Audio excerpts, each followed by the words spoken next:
Hey guys, welcome back. Science Mr. Robertson back in action. Okay, now today's topic is how to make a star.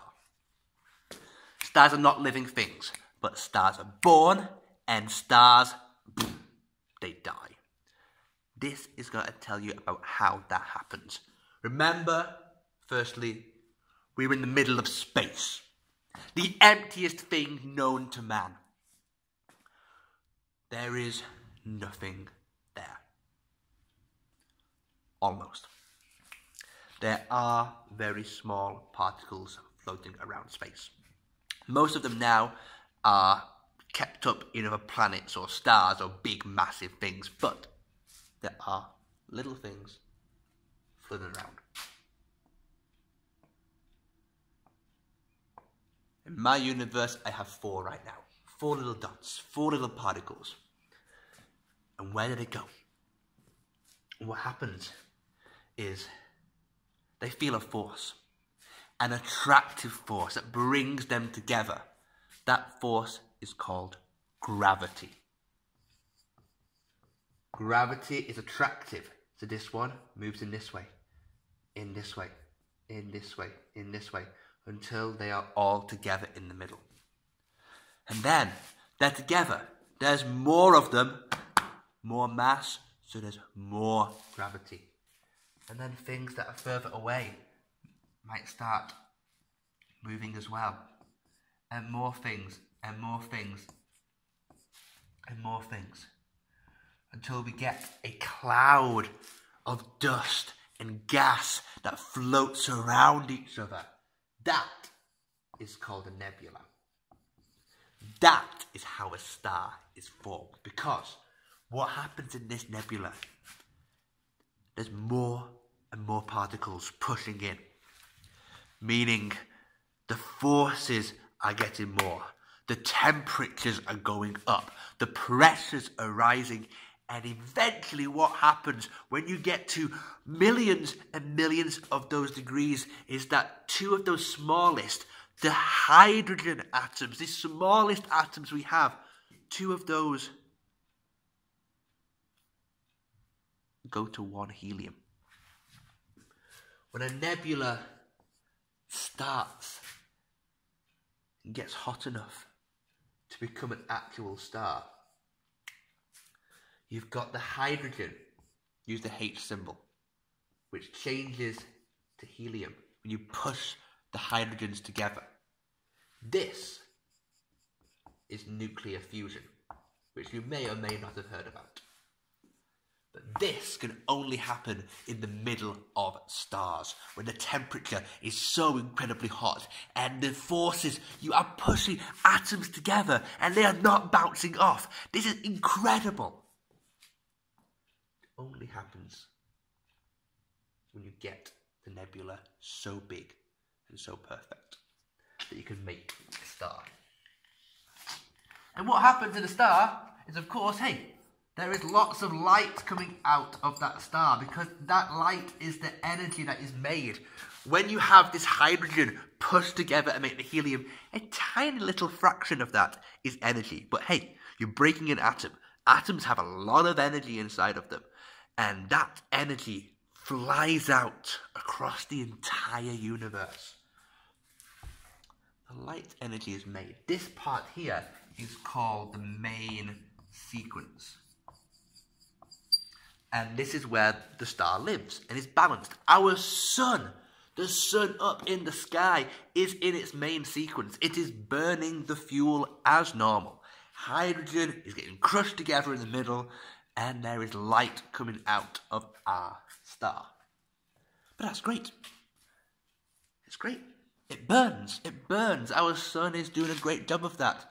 It's up there in the sky every day, hopefully.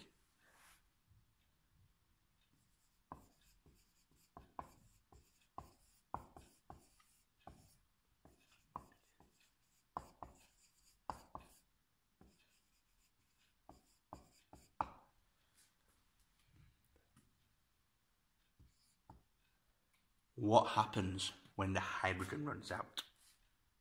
What happens when there is no more hydrogen to push together? and there's nothing else to burn. What happens then is a chain of events that will happen to our sun and has happened to so many other stars in history. All the little things, there's no more of them. The helium is the next biggest thing, the next smallest thing. So you can push that together and energy comes out. But that needs more energy, more pressure. And to do that, the sun or any star is going to get bigger and bigger and bigger and bigger. What happens now is the sun or any star, why am I saying sun? Any star starts to die. You turn into what is called a red giant. Now, when the sun does this, it will actually get so big, it definitely will destroy life on Earth. It probably will even destroy the ground that is the Earth if it stays in the same place. That star needs to get bigger and bigger to try and burn more fuel. To try and burn the helium and the lithium after that, everything else that it can try and fuse together. Thankfully, the sun, that great star that is so close to us, is actually really small compared to other stars. That means it burns at a slower tempo. So the sun is still alive. If the sun was a big star, it would have died by now. So it's great for evolution that, hey, our sun has been so slow so that human life has actually been able to survive and develop. It's fantastic.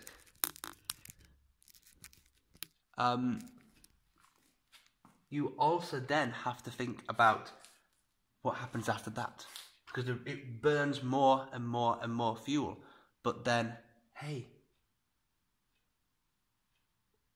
it stops. There's no more helium, no more lithium. When you get to iron,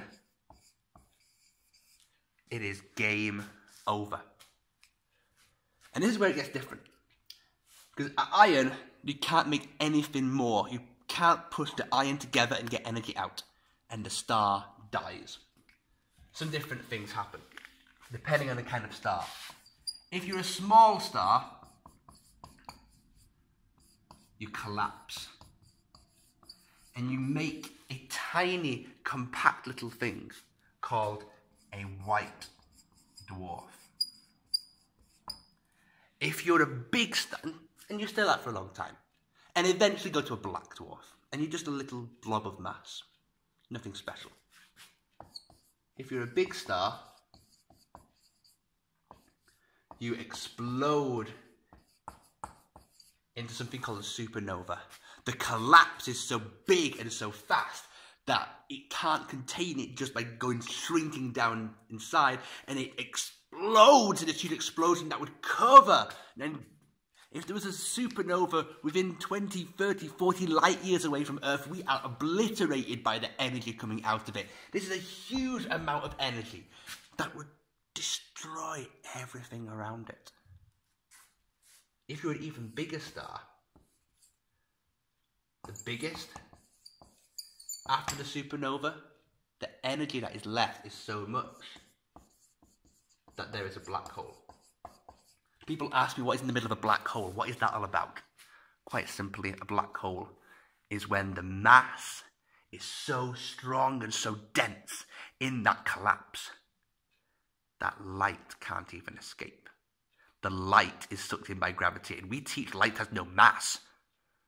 But it's got such a strong gravitational pull, it will get even the light inside. And wow.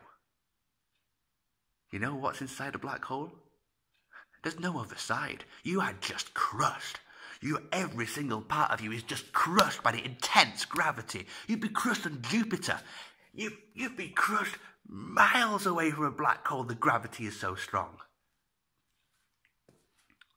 Sadly, this is a really sad topic.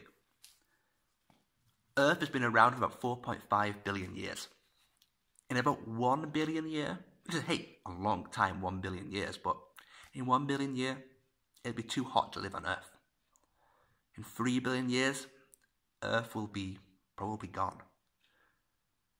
It might be a long way away, but we have to work out to do something, right?